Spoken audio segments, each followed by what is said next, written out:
Assalamu alaikum ashabta, welcome to my YouTube channel, Hoya Circle, where we talk about anything Hoya related, okay? Mom related. So you will come to me for mom content and all of that stuff, okay? Please, hadda said any advice or anything like that, please go ahead and go to my comment and write it down. Any way you could help me and put that in the comment and I will look into it. But hadda aniga sida aanu isticmaalo ee lifekayga waxa weeyaan in oo ilmahaygan korsado basically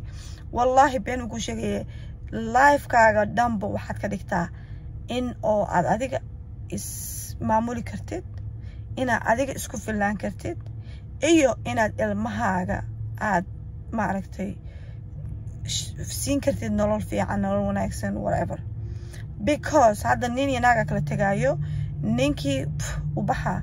gabadhii ayaa kusoo hadhay ilmihii, gabadhii ayaa maanta dhan la hor iyo daba wareegaysa, maanta dhan ilmihii la wareegaysa maaho. So only waxaad samayn kartaa waxa weeyaan inaad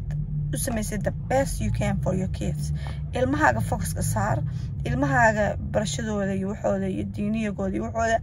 uga soo bax, maxay tahay cadadka meesha saar. Waligaana abid waligaa ha kala hadlin aabahood, ayaga ayaa maxay tahay arki doona waxa uu yahay ama meesha uu taagan yahay ama wuxuu yahay iyaga sudaa. adiga laakiin shaqo ku taalo maaha inaad dhahdo aabihiin san weeyaan, aabihiinka dhiish waa aabihiin. No, afkaaga xidho, aabihiin arka, aabihiin la hadla, aabihiin la socda, aabihiin whatever. adiga inaad ku bushgaraysid aabahood inay la xidhiidhaan mooyaane weligood adduunyada weligood aabahood inay kasoo horjeestaan ha la xidhiirin, hana ku dhihin inaanu kuu sheegaya tan, okay? macnaha waxay tahay ilmahan waa ilmo waaweyn, ilmahan caqli ay leeyihiin, ilmahan way korayaan. Yes, waa la soo silacday, yes, waa la soo kuftay, yes, waxaasoo dhan waa kaasoo gaareen, but in the end ilmahan they're gonna see it on their own two eyes, okay? They are human, but they are a little human. So haddaad adigo as a mother waxa adiga ninka idinka kala dhaxdhacay, adiga ninkaas idin taala nolosha, adiga ninkaas aad soo marteen, adiga ninkaas idin taala, adiga ninkan ha kugu ekaato, laakiin weligaa ilmaha soo dhexgelinin. ilmaha weligood ka ahaw daacad, weligaa ka ahaw meel gooni midka istaagin. not weliba ummadda waxay kuu malaynayaan inaa adiga tahay qofka dambeeyo oo ilmahan soo diraayo. Don't worry, ilaahay wuu kuu jeedaa, ilaahay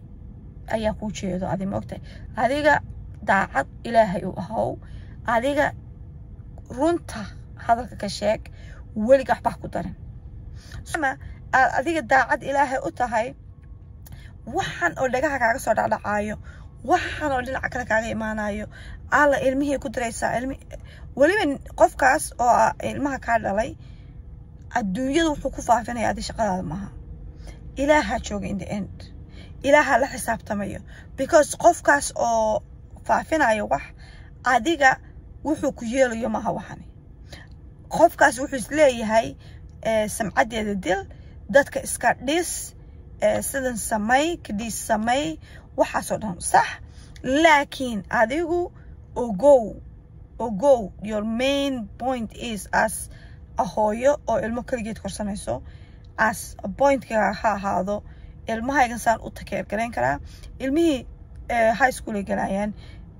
ilmihii college ay galayaan, ilmihii waxay u baahan yihiin support badan, ay kaaga baahan yihiin. u samay waxa u samayn kartid,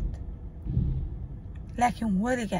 weligaa ha dhihin alla aabihiin saan u yeelay, alla aabihiin saan igu sameeyey, alla aabihiin this and that. No, ka xidho warka dhanbo, keep going. one tunnel la haysataa, maadaama ilmahan aniga iga soo baxeen jirkayga, maadaama oo aabihii uu kaaga tagaayo, maadaama oo waxaan gabdho badan arkay waxaan ku dhaceen. It's not oo qof oo aniga qura igu dhacday maaha, waa dadkeena u badan yihiin, badankooda run kala sheego waa u badan yihiin. laakiin waa sida aad ula isticmaashid waxa endiga hooyo marka u dadaasho ilmaheeda hooyo marka ilmaheeda ay saarto more maaragtay cadadaada ilmaheeda more ay geliso maaragtay waqtigeeda oo ay iska qafishaba wixii kale oo dhan dadkan maxay leeyihiin dadkan maxay ka hadlayaan dadkan maxay leeyihiin adiga waa lagu assume garayn karaa waa la dhihi karaa alla ilmihii aabahooda ku dirtay alla aabahooda ilmihiisaan u gashay alla no adiga main pointigaaga waxaa weeye ilmahaaga maxay kaa maqleen ilmahaaga maxay kaa arkeen ilmahaaga maxay kaa uriyeen bes okay ilmahaagana waad og tahay inaad weligood ku dhihinin aabahaas anisan waay ilmahaaga waad og tahay inaad weligaa ku dhihinin aabaha waxaan igu sameeyay aabahaasaan u yeela no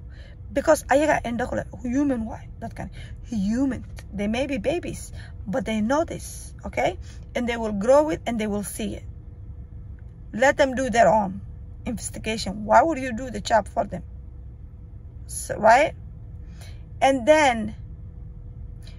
wixii qaldana xagaas ka soo baxayaan I don't have to impress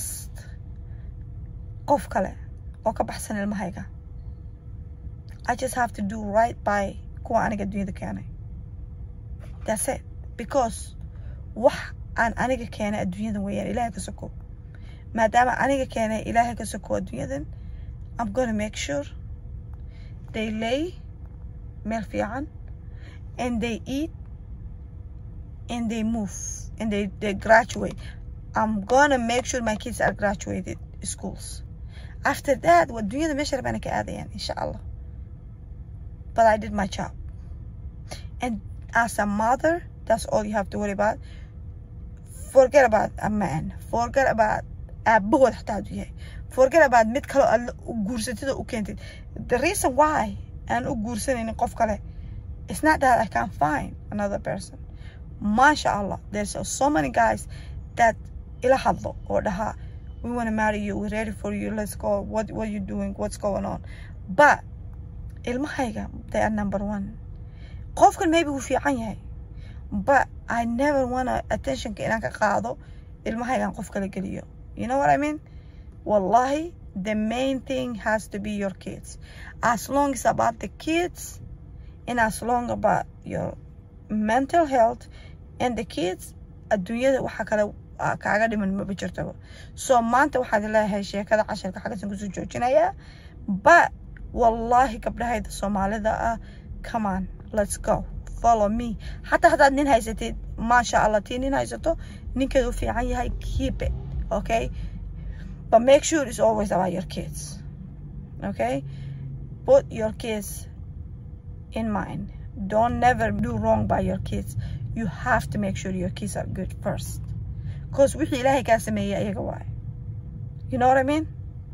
love you guys bye